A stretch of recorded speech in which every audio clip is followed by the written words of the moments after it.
மத்திய கிழக்கில் நிலவும் பதற்றமான சூழல் மற்றும் விமான போக்குவரத்து பாதிப்புகளுக்கு மத்தியில் அபுதாபி மற்றும் துபாயில் சிக்கியுள்ள சுற்றுலா பயணிகளுக்கு நிம்மதியான செய்தியை ஐக்கிய அரபு அமீரகம் வெளியிட்டுள்ளது. கத்தார், பஹ்ரைன், குவைத் போன்ற வளைகுடா நாடுகளில் உள்ள அமெரிக்க ராணுவ தளங்கள் மீது ஈரான் தாக்குதல் நடத்தி வருகிறது. இந்த தாக்குதலில் ஐக்கிய அரபு அமீரகத்தின் முக்கிய நகரங்களும் இலக்காகி வருகின்றன. இந்நிலையில் பயண கட்டுப்பாடுகளால் அபுதாபி, துபாயிலிருந்து வெளியேற முடியாமல் தவிக்கும் சுற்றுலா பயணிகள் தங்களின் தங்கும் காலத்தை நீட்டிக்க அனுமதிக்குமாறு ஹோட்டல்களுக்கு ஐக்கிய அரபு அமீரகம் உத்தரவிட்டுள்ளது. இந்த கூடுதல் தங்கும் காலத்திற்கான செலவை சுற்றுலா பயணிகளோ அல்லது ஹோட்டல் நிர்வாகமோ ஏற்க வேண்டியதில்லை.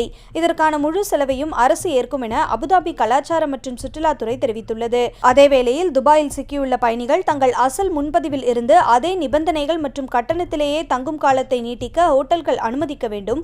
இந்த இக்கட்டான சூழலில் தங்கும் கட்டணத்தை உயர்த்தவோ அல்லது அபராதம் விதிக்கவோ கூடாது என ஹோட்டல் உரிமையாளர்களுக்கு துபாய் அரசு உத்தரவிட்டுள்ளது.